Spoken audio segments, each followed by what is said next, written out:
श्रीमन्महागणाधिपतये नमः। सदा निम्बवृक्षस्य मूलादिवासात् सुधाश्रावणं तिक्तमप्यप्रियन्तं तरुं कल्पवृक्षादिकं साधयन्तं नमामीश्वरं सद्गुरुं సాయినాథం. సాయినాథ పరబ్రహ్మణే నమః. ముఖ్యంగా ఆగస్టు 1వ తారీఖు నుంచి ఆగస్టు 31వ తారీఖు వరకు ద్వాదశ రాశుల యొక్క శుభాశుభ ఫలితాలు తెలుసుకోబోయే ముందు గ్రహ సంచార ఫలితాల గురించి మనం ఒక్కొక్క రాశుల వారీగా ఏ గ్రహాలు ఏ రాశుల్లో సంచరిస్తున్నారో, ఏ రాశుల వారు ఎటువంటి శుభాశుభ ఫలితాలు పొందబోతున్నారో వివరంగా తెలుసుకునే ప్రయత్నం చేద్దాం. తదుపరి తులారాశి. ఈ యొక్క తులారాశి వారికి తృతీయ షష్టమాధిపతి అయిన గురువు భాగ్యస్థానంలో సంచరిస్తున్న కారణంగా ఉద్యోగ జీవితం కోసం ఎదురు చూస్తున్న వారికి చక్కని ఉద్యోగ అవకాశాలు లభిస్తాయి. ఉద్యోగం లేని వారికి ఒక చిన్న ఉద్యోగం కూడా మిమ్మల్ని ఎంతో ఆనందపడేలా చేస్తుంది. ప్రత్యేకంగా పంచమ స్థానంలో రాహుగ్రహ సంచారం జరుగుతున్న కారణంగా సంతాన భాగ్యం కోసం ఎదురు చూస్తున్న వారు ఆరోగ్య విషయంలో కడు జాగ్రత్తలు కనుక పాటించినట్లయితే సత్సంతాన భాగ్యాన్ని పొందుతారు.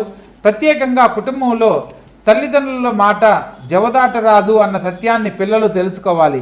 షష్టమ స్థానంలో శని సంచార ఫలితంగా 1, 6, 12 శని భగవంతునికి రాజయోగ స్థానాలు కాబట్టి తప్పనిసరిగా శని భగవంతుని యొక్క అనుగ్రహం లభిస్తుంది.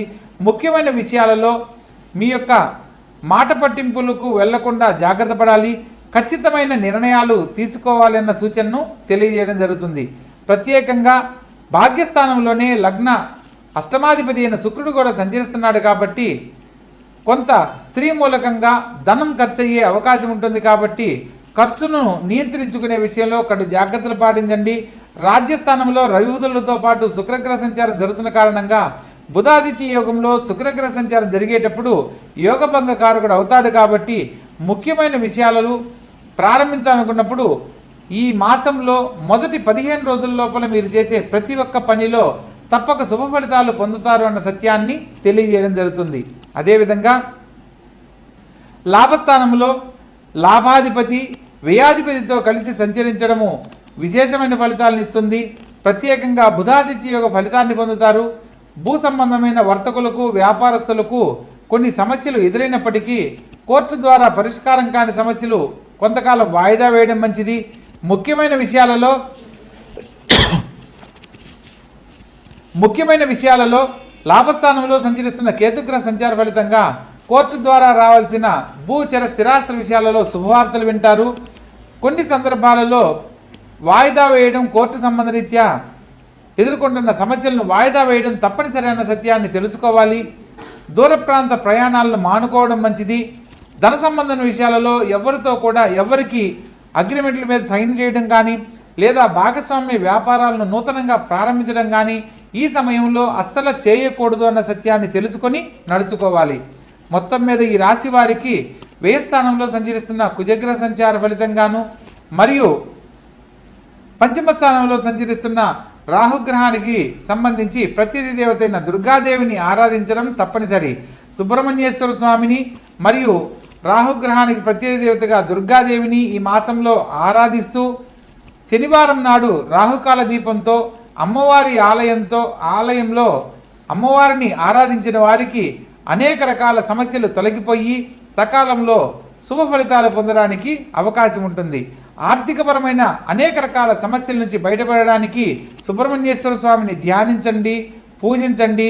ఓం శం శరవణ భవాయ నమః అనే మంత్రాన్ని ప్రతినిత్యము 21 సార్లు పఠించండి. మీరు కోరుకున్న గొప్ప జీవితాన్ని అతి శీఘ్రంగా పొందడానికి అవకాశం ఏర్పడుతుంది. ఆచరించండి, గొప్ప జీవితంలో స్థిరపడండి. తదుపరి కన్యారాశి. ఈ యొక్క కన్యారాశి జాతకులను కనుక మనం గమనించినట్లయితే లగ్న రాజ్యాధిపతి అయిన బుధుడు లాభస్థానంలో వ్యయాధిపతితో కలిసి సంచరించడం బుధాదిత్య యోగ ఫలితాన్ని ఇస్తుంది. ప్రత్యేకంగా ప్రారంభ కాలంలో మీరు ఖచ్చితంగా మాట్లాడే మీ యొక్క వ్యవహార శైలిని మార్చుకోవడం తప్పనిసరి. ఖచ్చితంగా తీసుకునే నిర్ణయాల వల్ల కొన్ని ఇబ్బందులు ఎదురవుతాయన్న సత్యాన్ని కూడా గమనించవచ్చు. కొన్ని సందర్భాలలో మీరు చాలా కఠిన నిర్ణయాలు తీసుకొని ముందడుగు వేస్తూ ఉంటారు. ఆలోచించి నిర్ణయం తీసుకోవాలి. మరియు షష్టమ స్థానంలో రాహుగ్రహ సంచారం చేత మీరు ఎవరినైతే ముఖ్యమైన వ్యక్తులుగా భావిస్తారో వారి వైపు నుంచి చిన్న చిన్న విభేదాలు ఏర్పడే అవకాశం ఉంటుంది. కాబట్టి ప్రతి ఒక్కరితోనూ ఆచితూచి వ్యవహరించండి. ఉద్యోగ వ్యాపార విషయాలలో పై అధికారులతోనూ మరియు వ్యాపార విషయాలలో తోటి భాగస్వాములతోనూ వాగ్వివాదాలకు వెళ్ళకూడదన్న సత్యాన్ని తెలుసుకొని నడుచుకోవాలి. అదేవిధంగా సప్తమ స్థానంలో శని సంచారం జరుగుతున్న కారణంగా కళ్యాణ జీవితానికి సంబంధించి ఎదురు చూస్తున్న వారికి వివాహ జీవితానికి సంబంధించి కొంత ఆలస్యం జరిగే అవకాశం ఉన్నప్పటికీ శని భగవంతునికి సంబంధించిన కొన్ని పరిహారాలు ఆచరించాలి. ప్రత్యేకంగా జీవిత భాగస్వామితో వాగ్వివాదాలకు వెళ్ళకూడదన్న సత్యాన్ని తెలుసుకోవాలి. ఈ సందర్భంలో అనుకోని సంఘటనల కారణంగా దాంపత్య జీవితంలో చిన్న చిన్న మాట పట్టింపులు ఎడబాటు ఏర్పడేందుకు అవకాశం ఉంటుంది. కాబట్టి ప్రతి విషయంలో కూడా సంయమనం పాటిస్తూ వాగ్వివాదాలకు లోను కాకుండా జాగ్రత్త పడాలి. అదేవిధంగా రాజ్యస్థానంలో చతుర్థ సప్తమాధిపతి అయిన గురుగ్రహ సంచారం చేత వృత్తి ఉద్యోగ వ్యాపారాలలో విశేషమైన లాభాలు పొందుతారు. ఉన్నతమైన పదవీ యోగ్యత లభిస్తుంది. గొప్ప జీవితాన్ని అందుకునేందుకు ఇది అత్యుత్తమమైన కాలంగా చెప్పడం జరుగుతుంది. లాభస్థానంలో రవి బుధుల సంచారం జరుగుతున్న కారణంగా బుధాదిత్య యోగము, రాజకీయ రంగంలో ఉన్న వారికి పదవి యోగ్యత పలుకుబడి ఏకకాలంలో లభించేందుకు ఇది అత్యద్భుతమైన కాలంగా చెప్పడం జరుగుతుంది. లాభస్థానంలో శుక్రగ్రహ సంచారం కూడా జరుగుతుంది. కాబట్టి ఆర్థికంగా సంతోషకరమైన జీవితాన్ని పొందడమే కాకుండా కుటుంబ సభ్యులతో విందు వినోద కార్యక్రమాల్లో పాల్గొనడము, నూతన కార్యక్రమాలను చేపట్టడం లాంటి అంశాలు ఎన్నో జరుగుతాయి. అదేవిధంగా ద్వితీయ భాగ్యాధిపతి అయిన శుక్రుడు లాభస్థానంలో సంచరిస్తున్న క్రమంలో మీరు కోరుకున్న గొప్ప జీవితాన్ని ఈ సమయంలో పొందడానికి ఒక చక్కని అవకాశం లభిస్తుంది. తప్పకుండా ఆ సమయం కోసం వేచి ఉండి ఆ అద్భుతమైన జీవితాన్ని పొందాలని తెలియజేస్తున్నాను. ప్రత్యేకంగా వ్యయ స్థానంలోకి మారుతున్న రవి బుధులు మరియు కేతుగ్రహ సంచార ఫలితంగా ఆరోగ్య విషయంలో ఒకటి జాగ్రత్తలు పాటించాలి. తండ్రి గారి ఆరోగ్యం పట్ల శ్రద్ధ వహించండి. తండ్రి గారితో ఎటువంటి వాగ్వివాదాలు చేయకూడదు. వృత్తి ఉద్యోగ వ్యాపారాలలో నూతన ఆలోచనలన్నీ ప్రస్తుతం మానుకోవడం ఎంతో తప్పనిసరి అన్న సత్యాన్ని తెలుసుకొని నడుచుకోవాలి. నూతనంగా వ్యాపార సంబంధమైన విషయాలలో పెట్టుబడులు కానీ ఇన్వెస్ట్మెంట్లు కానీ ఈ సమయంలో అస్సలు చేయకూడదన్న సత్యాన్ని తెలుసుకోవాలి. మొత్తం మీద ఈ రాశి వారికి అనుకూలమైన కాలంతో పాటు కొంత ఇబ్బందికరమైన పరిస్థితులు కూడా ఎదుర్కొనేందుకు అవకాశం ఉంది. కాబట్టి ప్రతిరోజు వ్యయ స్థానంలో సంచరిస్తున్న కేతుగ్రహానికి ప్రతిథి దేవతగా గణపతిని ఆరాధించాలి.